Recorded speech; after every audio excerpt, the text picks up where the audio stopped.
musicians and cool things and stuff. It's the Harley and Josh Show.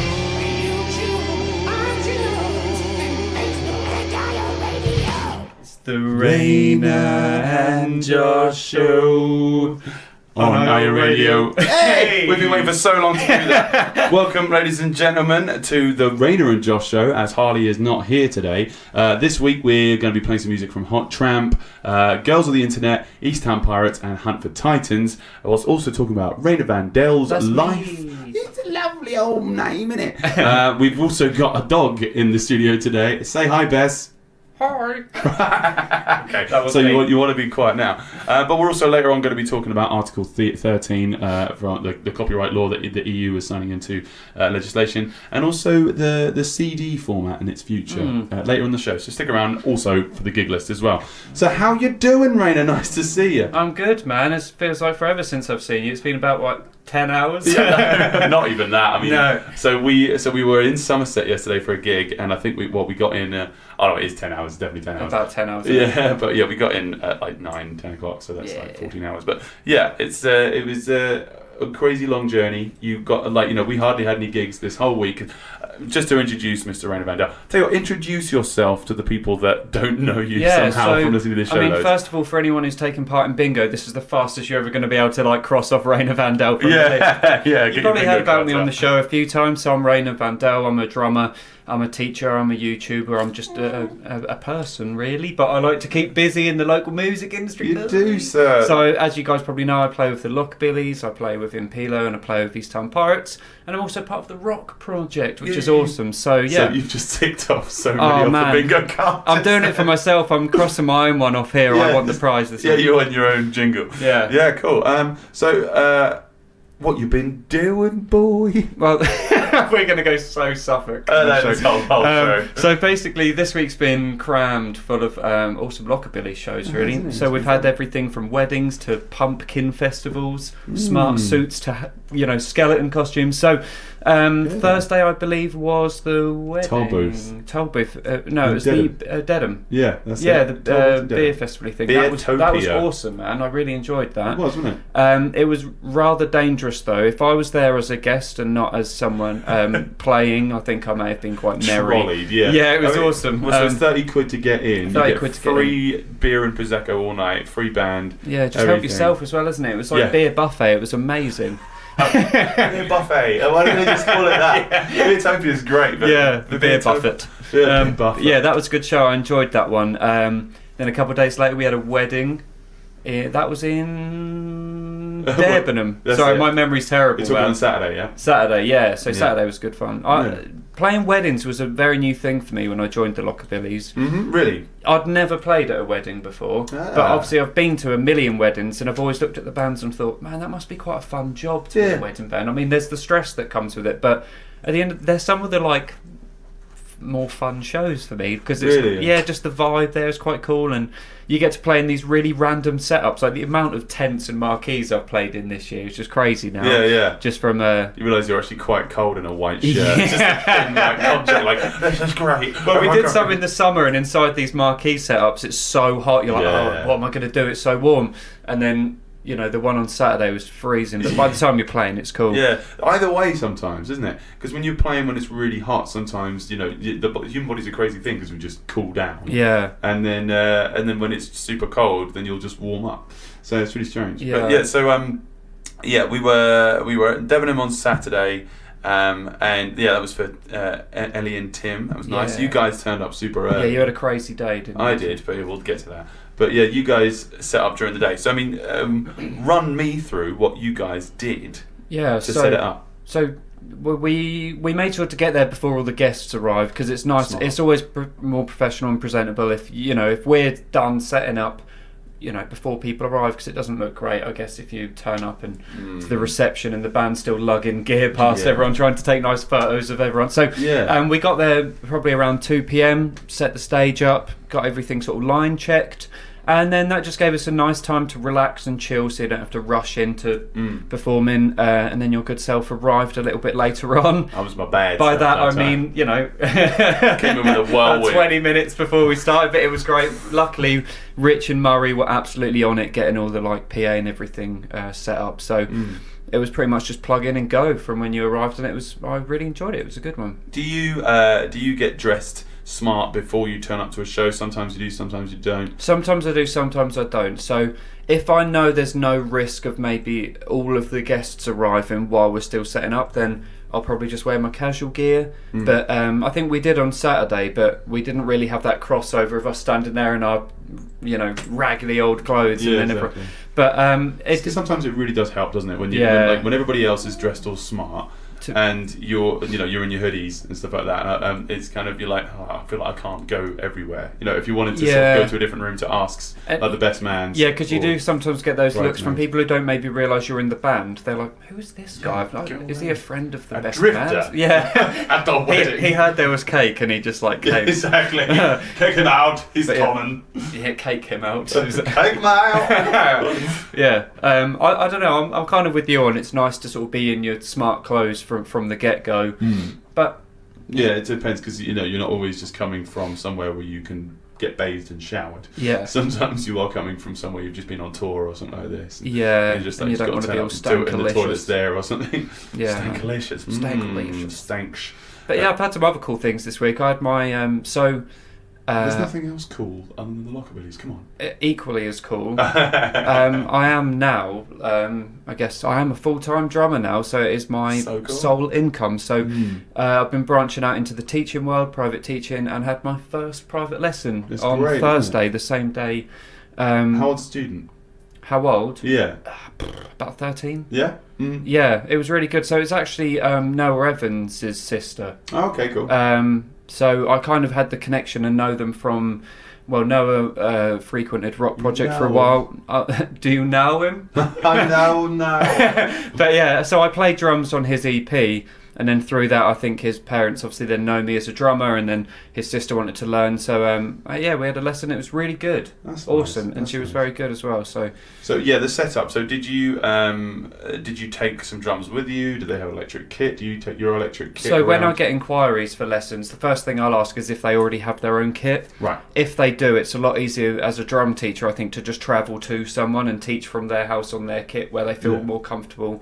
And it's less intimidating, I think. So in this case, yeah, Georgia had her own kit, so I just went over to Rendlesham and yeah, we had a lesson. It was great. Yeah, difficulty though. She's not left-handed, I expect. No, but from Rock Project, I've learnt to be quite good at playing entry-level drums right-handed. So for those who don't know, I'm a left-handed drummer, but I can get by quite good playing right-handed now.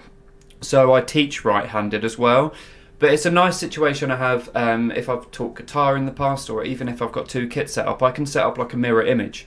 And that mirror image is really nice for people, because then they can just sort of look, it's like they're practicing in a mirror and they don't have to sort of think, what hand is he using? Because they can just like copy me, that's quite good. Yeah, I like that. Useful. Yeah, that's the thing, because I've never had, well, I have had to teach left-handed players, but I've also had to teach left-handed ukulele players when they don't have a left-handed ukulele. So I'm just having to just show them the chords in the opposite direction. Yeah. Just because otherwise it's just like they're not playing the right notes. They might have the right finger position, but yeah, it's just wrong. So yeah, it is a challenge. So going forward, you're teaching a lot more now. How do people book lessons with you? So,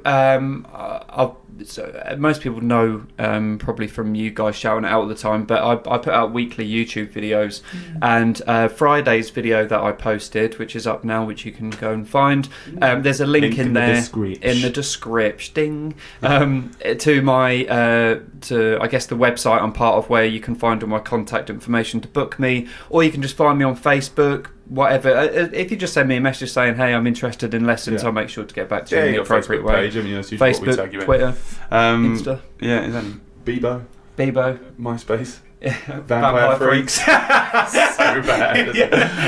But yeah, like because that's going to be the great thing. There's some fantastic drummers around here, but a lot of the time I find that a lot of music teachers in general are session players. Or recording musicians. Not a lot of them are live players, because their time is mostly taken up by teaching. Yeah. Whereas we're sort of straddling that line a bit, isn't it? So having more people on the circuit that can teach performance and also gigging culture. That's one thing that I try and sort of instill into my guitar students when they're sort of a certain age. Yeah. You know, when they're 8, sit there and go, right, make sure the venue pays you in advance. Yeah. And they're going to be like, I want chocolate. And it's good for them to hear from people with experience, just some of the gigging etiquette as well. You know, little things like if you're getting your first show supporting a band, it's kind of not cool to play and then go home. You know, it's kind of nice to stay there and watch the evening or socialise. Networking is key. So yeah, definitely. Yeah, just feel like exactly, common courtesy. Yeah.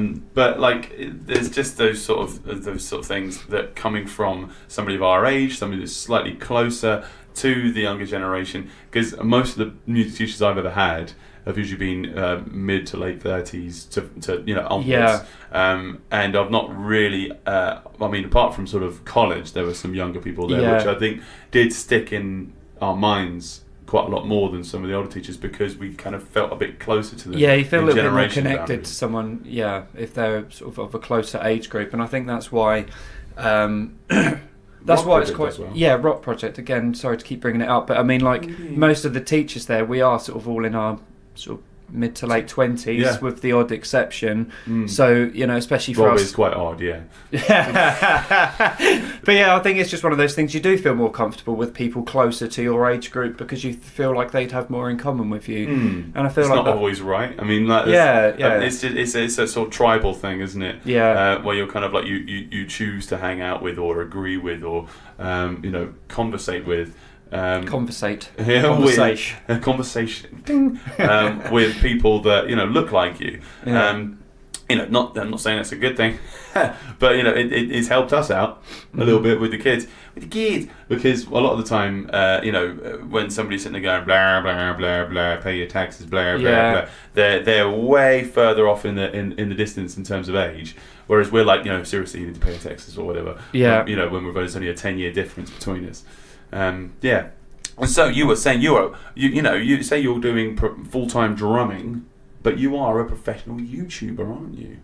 I'd say you're very professional. You're umming and ahhing, but professional in what sense? I mean, I'm not making any money from it, but you in a way I do, because I treat you. The reason I started a YouTube channel in the first place wasn't out of some sort of like ego trip or vanity, just to be like, hey, I'm going to sit in front of a camera and talk to it for ages, once a week.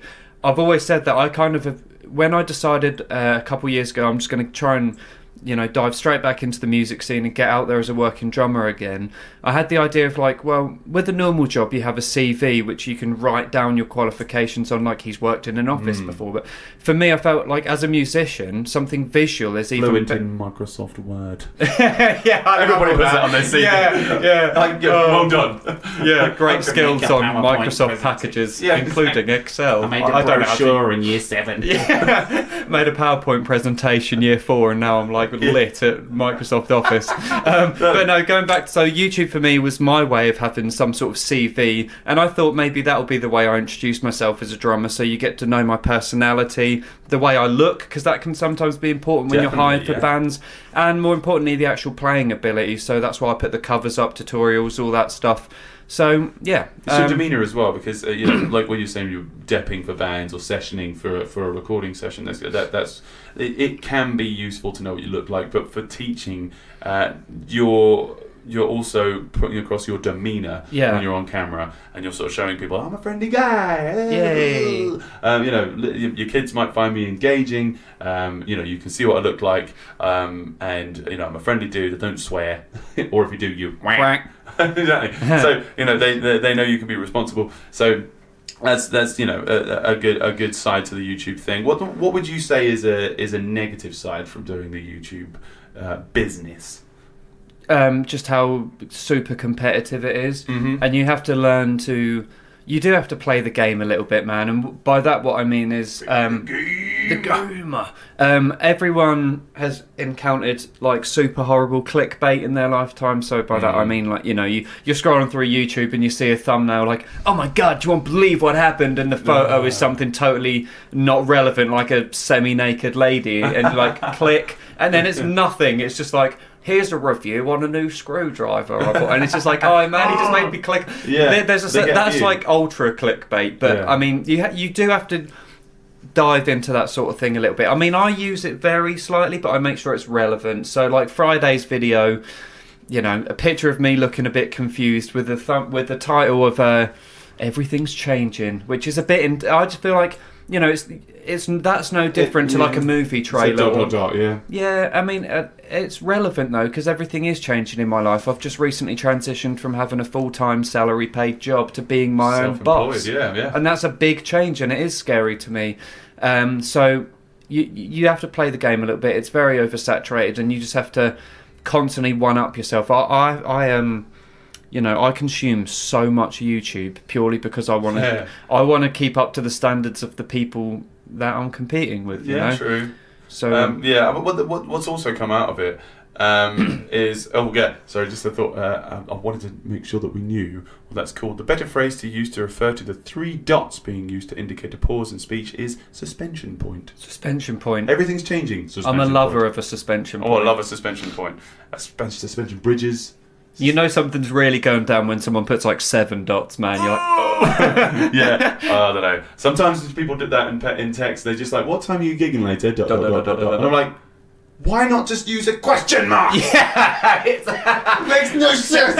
Yeah, or an interbang. Do you know what an interbang is? It's the one which is a question mark and an exclamation mark together. Oh yeah, interrobang. Oh, that's it. That's it. But what you've also gotten from YouTube is your editing skills have gotten up. Like you're actually remastering some of your videos currently, aren't you? Because your skills have gotten better. Yeah. So I mean, it's no lie that when I first started doing it a year and a half ago, my video editing skills, my knowledge of how to use a camera correctly was pretty bad.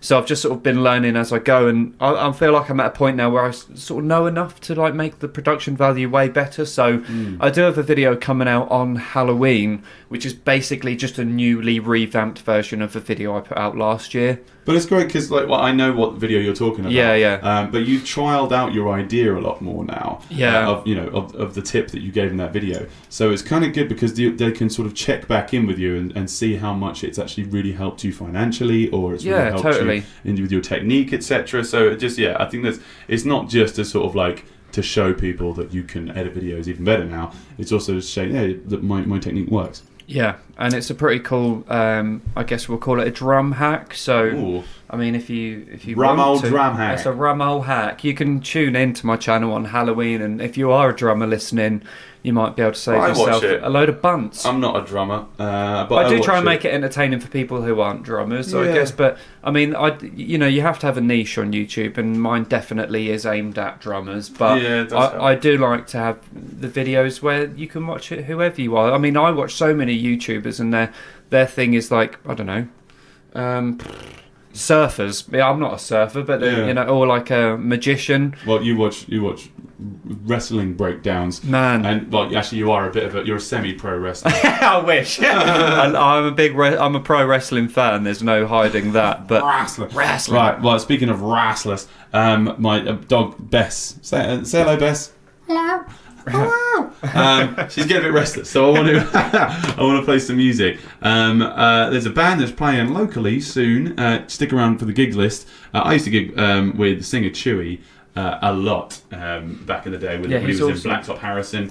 This was produced by Gareth Patch of Semi Echo, who was a bass player for Blacktop Harrison. It's a great track. This is called No Sun, No Shine from the new album by Hunt for Titans. Check it out.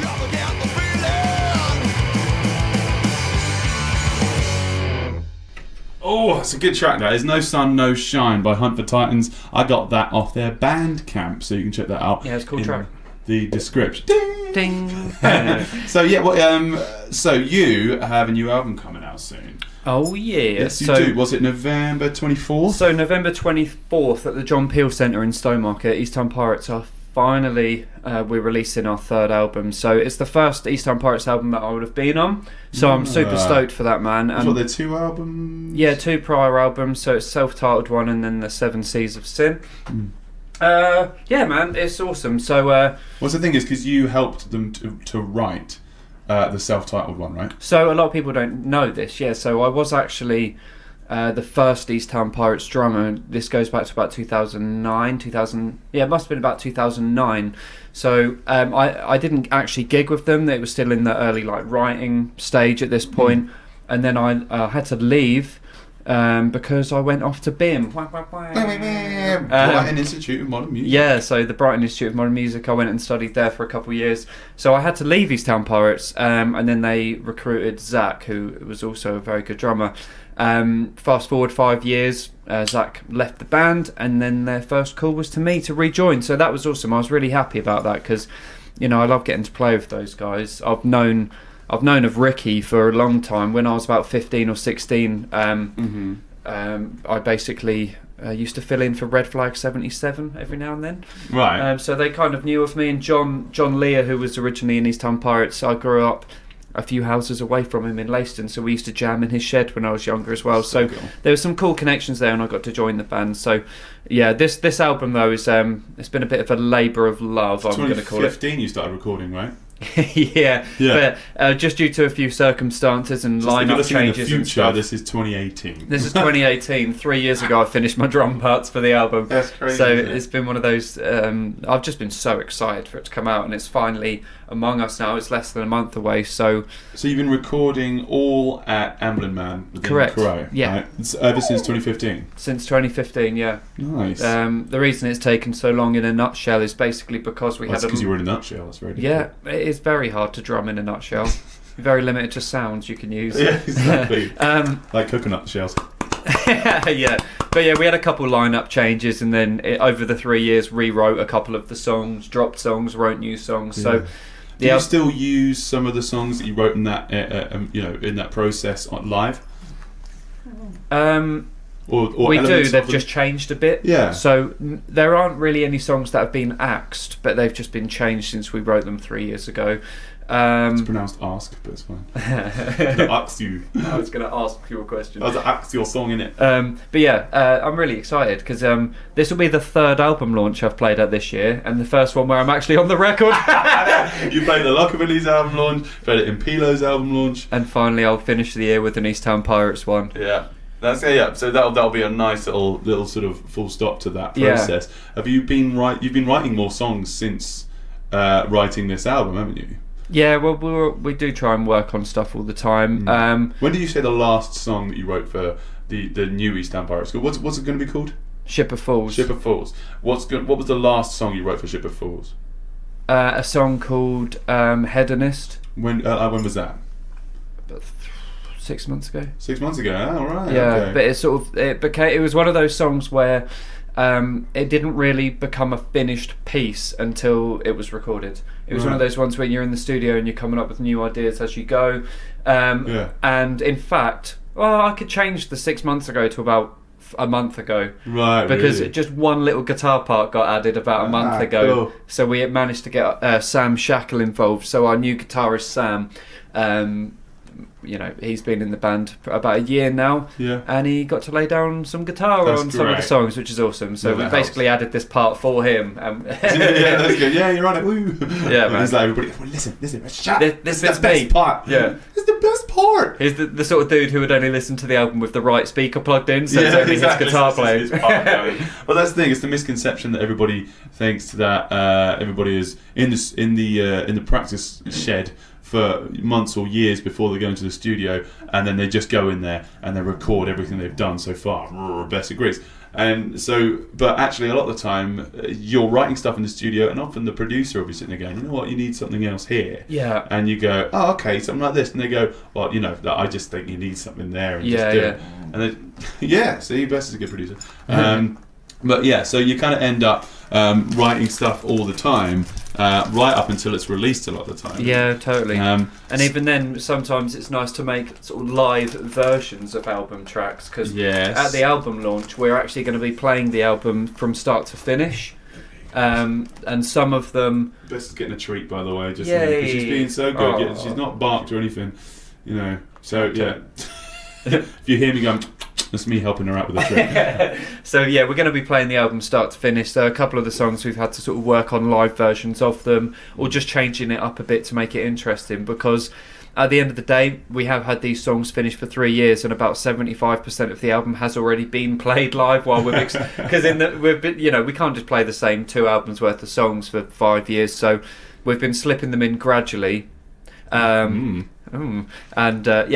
no one's actually heard the finished version of all the songs, and there's 2 or 3 that no one's ever heard. So I've heard. I've heard two of the songs, I did hear some sort of like rough mixed stuff in the drive home, on the drive home from somewhere. I don't know where. Felixstowe. Was it from Felixstowe? Was it? What were we doing in Felixstowe? We had a wedding gig there. When was this? Crikey. It does all go into in the one. Summer. Yeah, it does start to, doesn't it? It was, That's bad, that. We were sat in my car in the car park at a venue in Felixstowe, and we had a little pre-listening session. Yeah, so that's the great thing about this job, is that you get little moments like that. You get to hear stuff before everybody else. Yeah. Speaking of that, we do have some new hot Tramp stuff to show that nobody... actually, I say that. Everybody's heard it now. But I'd heard it a couple of weeks back. So we get to play that today. But more importantly, Ship of Fools is the name of the album. We have the title track here to play for everybody.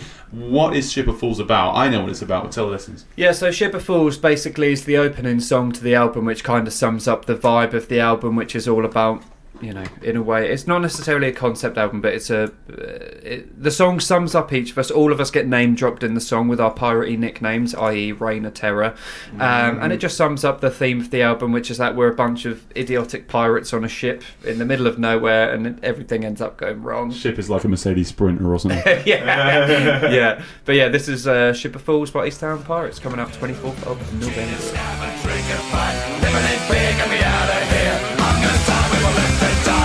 Of a ship of fools. Nice. Thanks. Wonderful drumming in that one, Raina. Thanks, man. Well, 3 years ago, Raina. Right now, Raina. I don't know what you... But 25-year-old Raina loved drumming that. Is it going to be available on CD? So, at the launch, it's going to be available on CD. It will be available... It's available for pre-order now, actually, if you go onto East Town Pirates' Facebook page. Hello. You're getting attacked by Bess. Yeah, I'm getting a cuddle here. This is very nice. So, pre-order now if you go on our Facebook page. It will be available digital platforms, CD, iTunes, Spotify, and stuff. Yeah, man, all the usuals. I'm getting absolutely fuzzy cuddled. Just a bunch of grown men falling over a puppet in a room together. And we are also going to get it out on vinyl. That's very important to us. So that's nice. So, has this been released via a label? So, in the past, there's been a mixture of like distribution deals, and we had our own label. We have our own label, Runner Records. But this one is mainly just sort of self-funded. I think that whenever it gets released on vinyl, there's often sort of deals that we cut with like indie labels and things like that. So this That's one awesome. is gonna. I'm so excited, man. I can't wait for a physical copy to arrive of a record, and I can stick it on my record player and be like, yay, that's me. Because for someone who vinyl is super important to me, man. Like I only buy vinyl now. Like really, yeah. I either stream it or vinyl, man. We'll talk about that later. Yeah, totally. You gave us the idea for the Facebook game this week, which was add a brand or product name to a band/artist name. I'll start, which was your one, Bovril Lavigne. Bovril Lavigne's wonderful. Just a very salty, just outlook on everything. Some really good ones on there. Yeah, so let's see if we can find. My one was Adidas Morissette. It's worth pointing out that Rob Lewis posted about 40. God, about a million. God, you read some out while I try and control this puppy. So one of my favourites on there is Ovaltina Turner. Ovaltina Turner, which is great. Who was that? That was Victoria Bennett. Yeah. And then what else? S Club 7 Up. Nice. Yeah. Pink Floyd Grossman. We did Gun. Who was that by? Me. We have Guns and Waitroses. Yeah. That was Rob Lewis. Based on the likes and reactions to it, I think one of the most popular ones on here was by Mr. Nick Keeble, which is Dave Grohlsch. That's so really good. Oh, crikey. Rob really did there's this one, so many, man. Old Spice Girls, that's another great. Rob one. Yeah, let's find somebody that isn't one of those. Oh my God, it's all Rob and Victoria, yeah. isn't it? I'm trying to find some that aren't Rob or Victoria. Wiggling Bess. Yeah, no, I can't find any. It's just you three. Bess, will you stop wiggling? So yeah, Lipton's iced tea. I like that. I like that. That's by cool. Victoria. Oh, Cat Gibbs, Alice Mini Cooper. Alice, yes, that's a good one. That is a very good one. I was sitting in the studio, so that's a little bit of what I did this last week. I was sitting in the studio with Goofa Dust, my blues band that I play with Giles, Ben, Darren, and Craig. We awesome were up lineup. at Rooks Yard. Yeah, they're a great band. We were up at Rooks Yard recording studio. Oh, Andy Hopgood has just sent us Bruno Mars bar. Good one. We were set at Rooks Yard recording studio, which is just sort of close to Southend-on-Sea, with Tim Aves and Peter Clegg. And great little studio. We played all live. We did 12 tracks in a day. And whilst we were listening to some of the tracks, we were going through this Facebook game, just wetting ourselves. But yeah, that was a really, really wonderful little day. It was just a lot of songs that we'd only sort of added, the past couple of weeks. There were quite a few that that had been written over that time. Yeah. So there were some originals, some covers on there, but I was very amazed with how clean they got the sound there. Yeah, so going back to what you said earlier about how one of the cool things about being in this sort of circuit is that you do get to hear sneak peeks of your friends' bands. I got to hear some of the recordings on the way to Somerset yesterday, and we were going really to good, festival. man. Yeah, loving it. We were all dressed up for that pumpkin festival yesterday, weren't we? We were dressed up as skeletons. Yeah, there's photos all over the old social medias. Exactly, and also, so we've had some weird ones this weekend, haven't we? So I immediately after that recording session with Goofa Dust in I can't remember what the town was, but it was near Southend. Yeah. I had to get straight up to Debenham to play with you guys, which I sent the Google Maps app took me to Needham Market, or something, which is like 20 minutes away from Debenham. Yeah. So then I called Rich. He gave me one of the dropped pin things. You can go on Google Maps. Yeah. Sent that to me. The drop pin was wrong, which is not Rich's fault. Which took me into the middle of Debenham. And then from there, I found out that I was 10 minutes away from the venue. So I've been on the road for a drive that should have been 1 hour and 10 for 2.5 hours. Yeah, stressful times. But yeah, anyway. So I wanted to talk about some music news that has been going on and get a little bit of your input. Music news. Here comes some music news. There's a jingle for you. So Article 13 has now been passed through the European Court of Law, European Union. So have you heard about Article 13? Very little. Right. Yeah. So it's commonly known as Article 13 is just part of the European Union's bill that's going. What's it? So it's the Directive on Copyright. Oh, right. But it's basically been sort of branded as the meme ban. So the meme ban is saying that any websites that host large amounts of user-generated content, think YouTube, Twitter, and Facebook, are responsible for taking down that content if it infringes on copyright. Right. Okay. So that's what the new bill is saying. So no one can quite agree how these platforms are expected to identify and remove this content. An earlier version of the directive referred to proportionate content recognition technologies. Yeah, so that's really interesting. I feel like that's something I should know about, being like a YouTube creator, because it's quite common practice for YouTubers to do little things like sneaking in like a 4-second clip of a film quote they may have just said or something, or that's really interesting how that's going to pan out. So proportionate content recognition technologies, it sounds an awful lot like it's asking platform owners to use automatic filters kind of thing, to scan every piece of upload content and stop anything that might violate copyright from being uploaded. Memes. That's going to be hard. How do you monitor a photo with? Yeah, exactly. So the meme ban is sort of showing that it's kind of more about you can't quite tell whether something has been done in a parody or if it's just uploading a picture. Yeah. So memes should be a parody. Yeah. So they're under a parody. But that may not stop the automatic filters. And Directive on copyright would make online platforms and aggregator sites liable for copyright infringement, and supposedly direct more revenue from tech giants towards artists and journalists, which would be great. Yeah. Paul McCartney really is a is a big supporter of Article 13. He wrote in a letter urging MEPs to vote for Article 13 that user-uploaded content platforms refuse to compensate artists and all music creators fairly for their work, which is fair. Totally. I've not really been a victim of it because my music is not super popular. But if suddenly I had a really memorable hook. And an advert, or YouTube was using it for an advert, or was letting YouTube creators use it for free, I'd be like, no, not cool. I can't pronounce this name. Susan Wojcicki, the YouTube CEO, has sort of basically come out against it, obviously. So Article 13 has threatens to shut down the ability of millions of people, from creators like you to everyday users, to upload content to platforms like YouTube, she wrote. And if implemented as proposed, Article 13 threatens hundreds of thousands of jobs, European creators, businesses, artists, and everyone they employ. So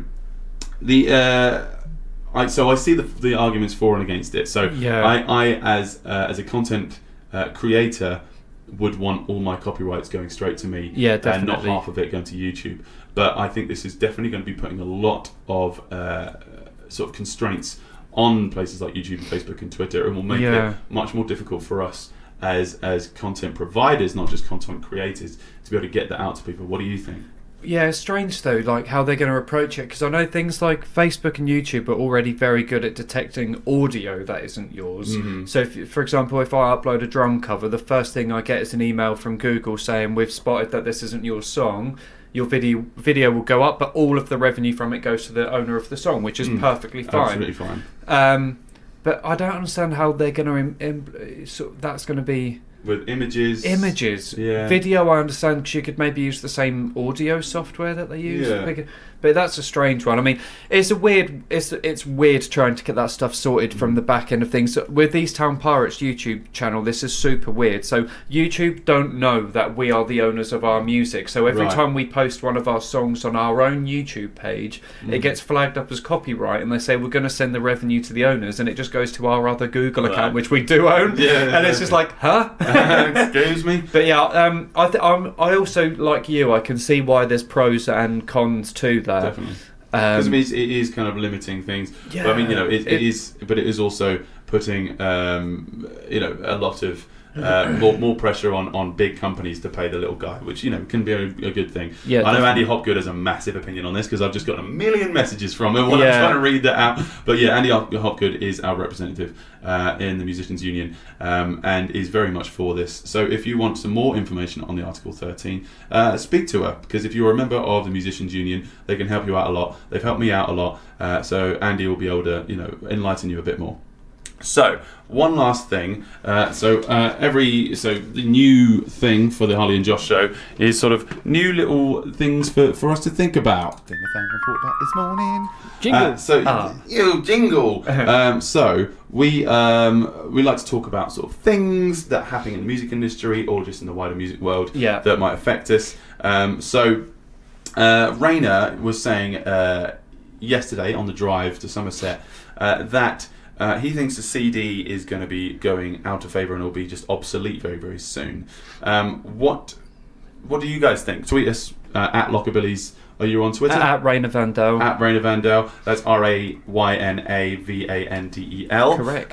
So I've sort of read up on this a little bit since we spoke, just to sort of get some talking points. So there's been a surge in music streaming via digital services, including Spotify and Apple Music, and it's prompted the fastest growth in UK music consumption since the late 90s. Yeah.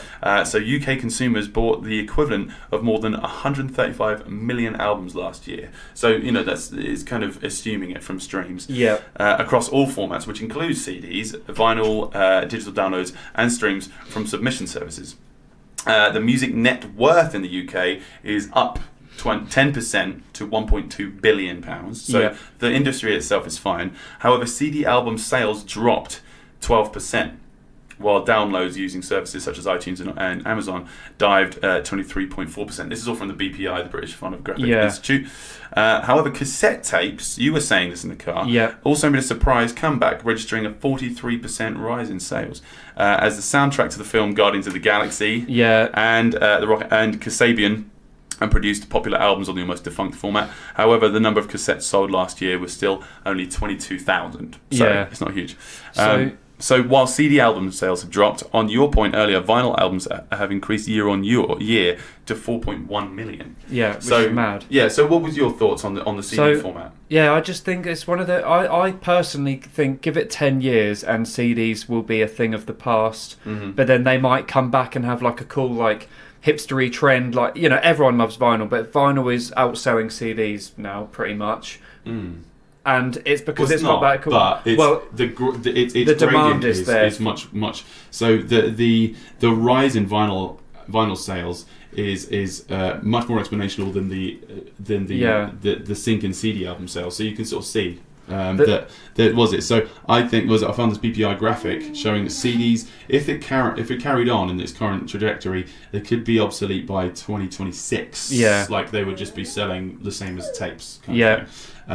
Whereas vinyl would overtake them as a format 2025, but that doesn't sort of factor in for trends. Yeah, of course. I mean, and it is a big trend at the moment, isn't it? Like vinyl is very trendy again, but I think it's just from a consumer point of view, the supply and demand of CDs seems to be way less important. So take walking into HMV, for example. As a kid, the first thing you were presented with was CDs. Now it's the very last thing you get to in the shop. If you take the Ipswich branch, for example, they're upstairs at the back, and before you get to them, not even there anymore. That's a move place, isn't it? Yeah, and it's like, but you're presented with the vinyl before you even get to CDs, and it's just like, you know, shops like that aren't stupid. They're going to put the things people want the most at the front of the shop. And but the conversation we were having yesterday was the thing of like the physical formats themselves may die out, which I can see happening, but I don't see happening for a very long time because we were talking about supermarkets, having vinyls and stuff like that. So following these trends, but I mean, until we find a way that you can go into a shop, listen to tracks in a little space, and put them immediately on your phone. Then there's no point. But of taking physical formats out of shops because you haven't got this visual thing to show you. Oh, this is trendy, so maybe get this. Or this is selling well.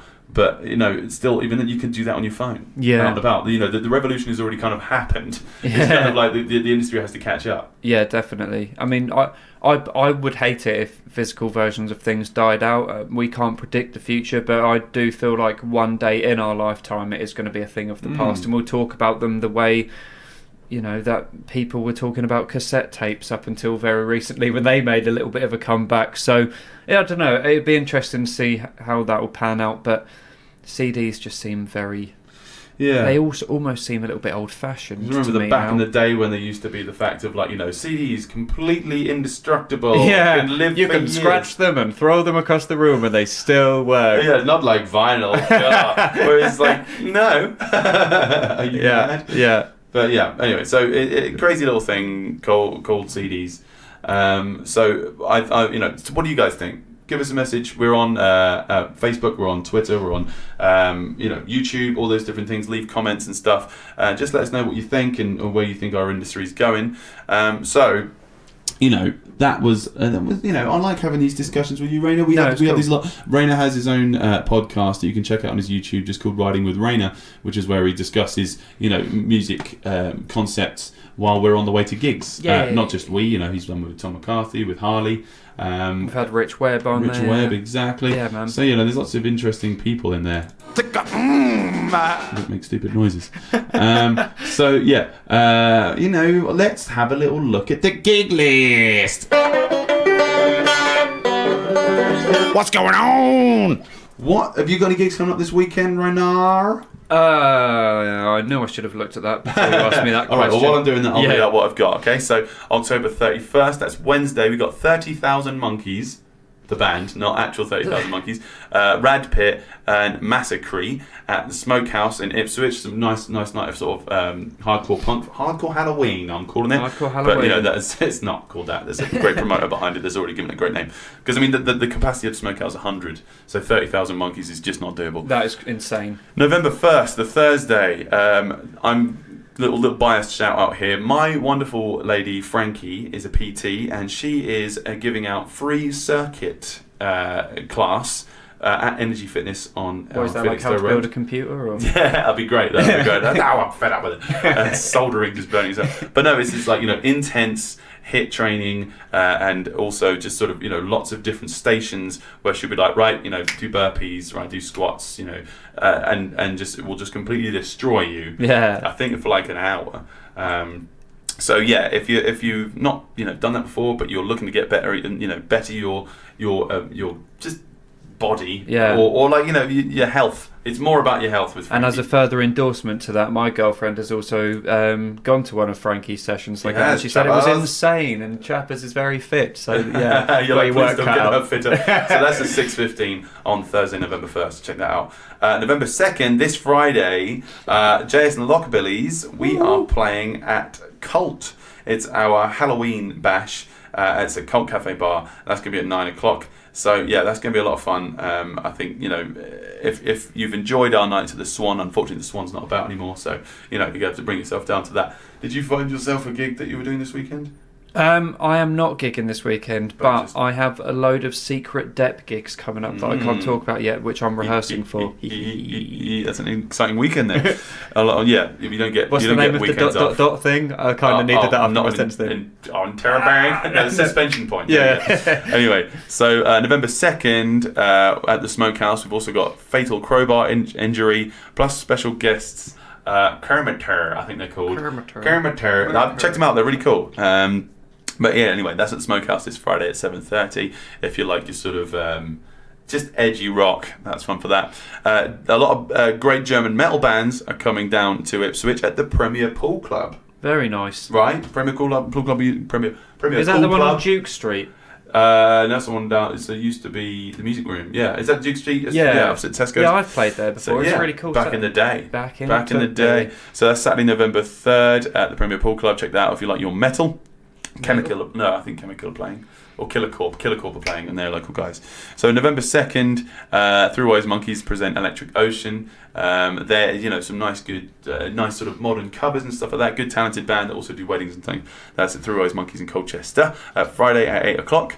So November 3rd, our good friend Chart Attack are live at the Kingfisher in Ipswich. That's in Chantry, right? I believe so, yes. Yeah, that's in Ipswich, Saturday at 9 o'clock, so check that out, November 3rd.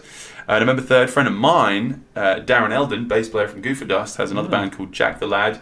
If you like sort of British punk, they are launching their first ever album this weekend, Saturday at 7 o'clock at the Manor Ballroom in Ipswich. Coolio. So if you like your punk.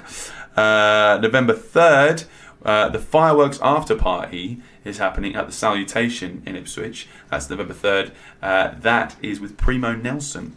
Bit of funky funk times. Nice. Funky funk times.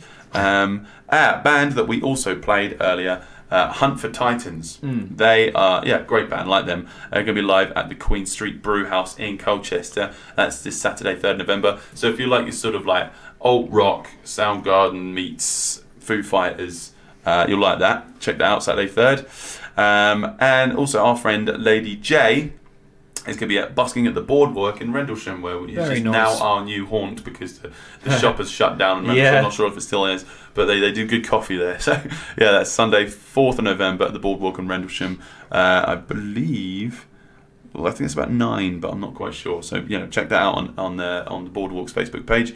And also, if you like your music a little bit more EDM-ish, not a word, Halloween Acid is happening at Ipswich. It's at the Rep, so that's in town. So if you want to just go out somewhere, it's Drones Club, Girls of the Internet, which I've actually played the guitar for. Oh, very cool. On there, yeah, Tom Kerridge, very talented producer and business owner. So from Classic Music Company and Defected Records, DJ J Funk, Raucous Noise, Jake Beautyman, who we've played his stuff on here before with Indigo Frequency. They're all playing. It's fancy dress, 10 o'clock to 4 a.m.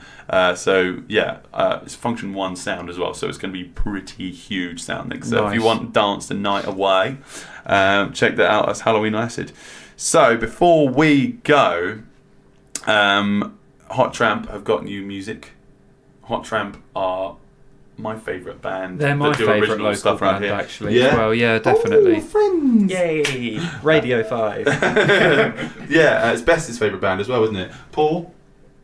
Yeah, I got a high five. She did do the paw for everyone you can't see, which is everyone. She agreed with me. Yeah. But yeah, no, I do love their new stuff. They've released new music, which when you like their Facebook page, you get a free download.